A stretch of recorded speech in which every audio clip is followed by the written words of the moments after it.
Hello friends, welcome to my channel technology panda. आज मैं आपको बताऊंगा कि किस तरीके से किसी एग्जिस्टिंग टेबल में आप कंस्ट्रेंट ऐड कर सकते हो। Let suppose there is one table called EMP sample या स्टूडेंट। कोई टेबल बनाता हूं मैं जिसका नाम हो सके स्टूडेंट है, स्टूडेंट 11 सैम्पल। ओके, एक टेबल है हमारे पास।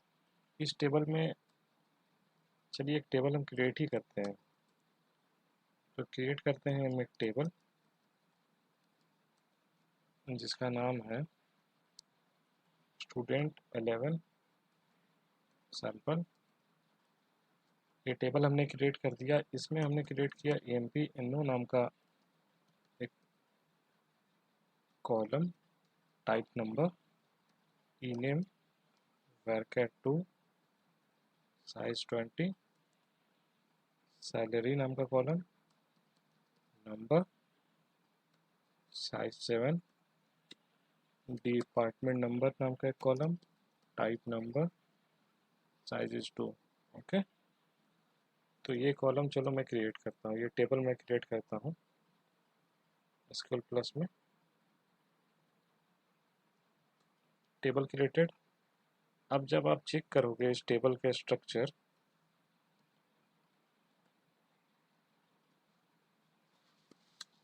तो आप देखोगे कि इसमें कोई भी कंस्ट्रेंट ऐड नहीं है। तो मैं आज आपको बताऊंगा कि किस तरीके से इस टेबल में आप कंस्ट्रेंट ऐड कर सकते हो। इस टेबल में हमें कंस्ट्रेंट ऐड करना है, तो किस तरीके से हम कंस्ट्रेंट ऐड कर सकते हैं चलिए मैं आपको बताता हूँ। तो सबसे पहले मैं ऐड करूँगा प्राइमरी की इस टेबल में। ठीक है, किस तरीके से ऐड करेंगे। मैं empno को प्राइमरी की बनाना चाहता हूँ। ओके, तो कुछ भी ऐड करना होगा हमको इस टेबल में या कुछ भी अल्टरेशन करनी होगी, इसके लिए हम यूज़ करेंगे अल्टर कमांड।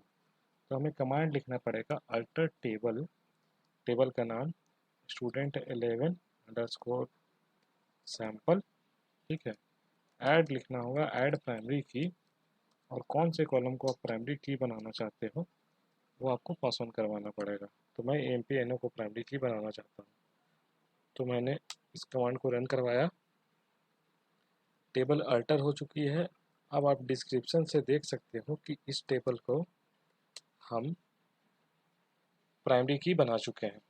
ओके, तो किसी भी इस तरीके से आप किसी भी टेबल में अल्टर करके कंस्ट्रेंट ऐड कर सकते हो। ओके, लेट सपोज अगर मुझे चेक कंस्ट्रेंट ऐड करना है, adding check constraint to the table. ठीक है, मेरे पास एक emp नाम का टेबल है, उस पर हम चेक कंस्ट्रेंट ऐड करना चाहते हैं, या तो कोई मैं इसी टेबल पे एक चेक कंस्ट्रेंट ऐड करना चाहता हूँ। चेक कंस्ट्रेंट ऐड करने से होता ये है कि वो कंस्ट्रेंट जब हम टेबल में डेटा इंटर करवाते हैं तो वो डिफ़ॉल्ट चेक करेगी कि जो वैल्यूज़ इंटर हो रहे हैं वो कंस्ट्रेंट के अकॉर्डिंग हैं क्या या नहीं है। तो मैं किस तरीके से ऐड कर सकता हूँ कंस्ट्रेंट, अल्टर टेबल, टेबल का नाम स्टूडेंट 11 अंडरस्कोर सैम्पल। क्या चेक करना है, मुझे चेक करना है सैलरी। सैलरी में क्या चेक करना है कि सैलरी 3000 से ज़्यादा रहनी चाहिए। ओके, अगर इस कमांड को मैं रन करवा दूंगा, अगर इस कमांड को मैं रन करवा दूंगा तो मेरी टेबल अल्टर हो जाएगी। और अगर मैं इसकी डिस्क्रिप्शन चेक करता हूँ तो डिस्क्रिप्शन में आप देखोगे, डिस्क्रिप्शन में तो कुछ शो नहीं कर रहा है, बट जब मैं इसमें डेटा इंसर्ट करवाऊँगा, लेट सपोज मैं इस पर डेटा इंसर्ट करवाता हूँ, insert into student 11 underscore sample. Values चलो इसमें इंसर्ट करवाता हूँ, स्टूडेंट नेम आलोक, सैलरी 5000, और डिपार्टमेंट नंबर 10। डिपार्टमेंट को टेबल को रेफरेंस नहीं कर रही है, वैल्यूज छूट गया है दोस्त। तो insert into student 11 sample values, table में डेटा इंसर्ट हो गया है। मैं सेकेंड रो इंसर्ट करवाता हूँ। सेकेंड रो, नाम रोशन, सैलरी 3000, ये तो इंसर्ट हो गई, इसलिए इंसर्ट हुई क्योंकि कंडीशन जो था उसमें कंस्टेंट जो है वो इक्वल टू 3000 भी था। लेकिन मैं तीसरा कॉलम इंसर्ट करवाता हूँ, अमन को मैं 2000 की सैलरी दे रहा हूँ, तो आप यहाँ देख लो कि चेक कंस्टेंट जो है वो वायलेट हो गई। तो दोस्तों इस तरीके से आप चेक कंस्टेंट को चेक कर सकते हो, चेक कंस्टेंट ऐड कर सकते हो अपने टेबल में। नौ हमें फॉरेन की का कॉन्सेप्ट ऐड करना है अपने टेबल में, क्योंकि हमारे टेबल में जो डी एन ओ है कोई डिपार्टमेंट टेबल को रेफरेंस नहीं कर रही है। और जैसा कि आपको पता है, अगर आपने मेरे पुराने वीडियोस को देख रखा है, हमारे टेबल में एक डिपार्टमेंट नंबर नाम का टेबल है। मैं इसको आपको दिखाता हूँ कि इसमें क्या वैल्यूज़ है। Select asterisk from department. अगर आपको मेरी वीडियोस फास्ट लगे तो आप स्लो करके देख सकते हो या तो पॉज कर लेना। बट कोर्स की लेंथ लंबी है इसलिए मैं थोड़ा जल्दी में आपको बताऊंगा। Now select asterisk from department किया तो आप देख लो यहाँ डिपार्टमेंट नंबर है और मैंने रेफरेंस डाल रखा है यहाँ डिपार्टमेंट नंबर का। तो मुझे स्टूडेंट 11 नाम का जो टेबल है, स्टूडेंट 11 सैंपल नाम का टेबल है, इसके डीएनओ कॉलम को रेफरेंस करवाना है। ठीक है, डीएनओ कॉलम को फॉरेन की बनाना है। तो किस तरीके से हम ये कर सकते हैं? तो इसको करने का तरीका ये है कि मैं कमांड रन करवाऊंगा alter table emp alter table student 11 sample, और मैं ऐड करूंगा फॉरेन की किस में, डिपार्टमेंट नंबर में। किसको रेफरेंस करेगी ये रेफरेंस करेगी टेबल डिपार्टमेंट को। ओके, उस टेबल में किस कॉलम को रेफरेंस करेगी, डीएनओ को रेफरेंस करेगी। उस टेबल में भी डीएनओ का नाम, टेबल के कॉलम का नाम डीएनओ है। ओके, तो क्या है सिंटैक्स एरर, सिंटैक्स गलत है या तो अननोन कमांड इसे पता नहीं है क्योंकि मैंने कमांड नया लिख दिया है। टेबल अल्टर, नाउ मैं वैल्यू इंसर्ट करवाता हूँ, इंसर्ट इनटू स्टूडेंट 11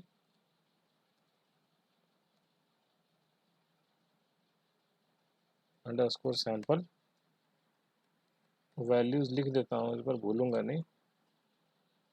मैंने स्टूडेंट नंबर 4 इंटर करवाया जिसका नाम मयंक है, और उसमें कॉलम क्या था, कॉलम था सैलरी का और डिपार्टमेंट नंबर का। सैलरी 6000, डिपार्टमेंट नंबर जो है वो 50 डाल दिया मैंने। 50 नाम का कोई डिपार्टमेंट जो है इस टेबल में नहीं है, तो मैं एरर एक्सपेक्ट कर रहा हूँ कि मुझे एरर मिलेगी। मैंने इस कमांड को किया, रन करवा दिया। आप देखो कि इसमें एरर आ रहा है कि पेरेंट की is not found.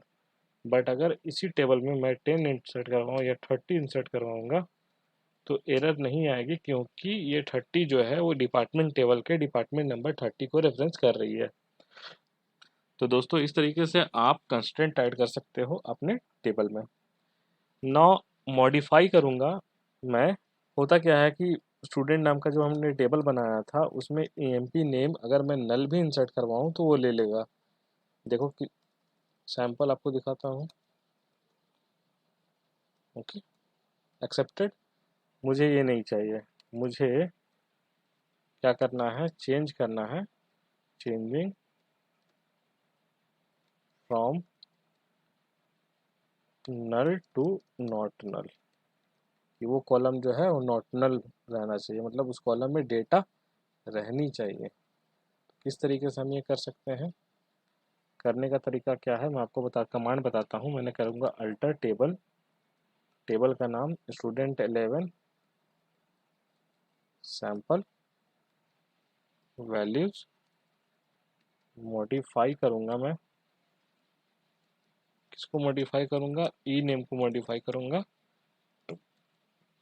E name को मॉडिफाई करूँगा not null. Okay, not null, तो मैंने इसको मॉडिफाई कर दिया नॉट नल में। कॉपी कर दिया है, पेस्ट कर दिया। आप देखो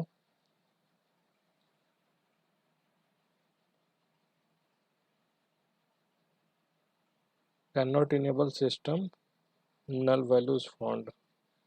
अच्छा, ऑलरेडी हमारे पास नल वैल्यूज है, दैट्स वाई हम उस टेबल को, कॉलम को मॉडिफाई नहीं कर पाए हैं। तो पहले हमने आपको नॉन वैलिडेट का एक बताया था कि अगर आप किसी टेबल को, तो दोस्तों हमें एक एरर आ रही है, एरर ये आ रही है कि उसमें एक इनेम जो है वो नल है। आपको मैं दिखाना चाहूँगा।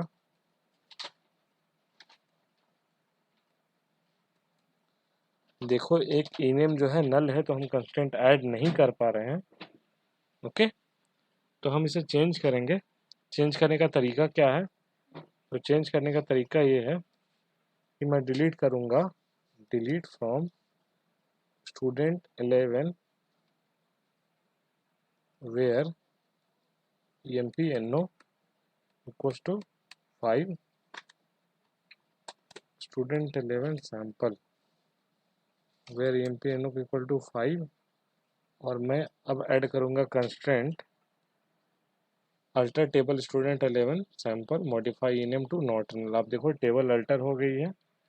और अगर अब आप कोशिश करोगे नल वैल्यूज इंटर करवाने की, तो हमें एरर आएगा कि cannot insert null values. तो इस तरीके से आप अल्टर कमांड का यूज़ कर सकते हो।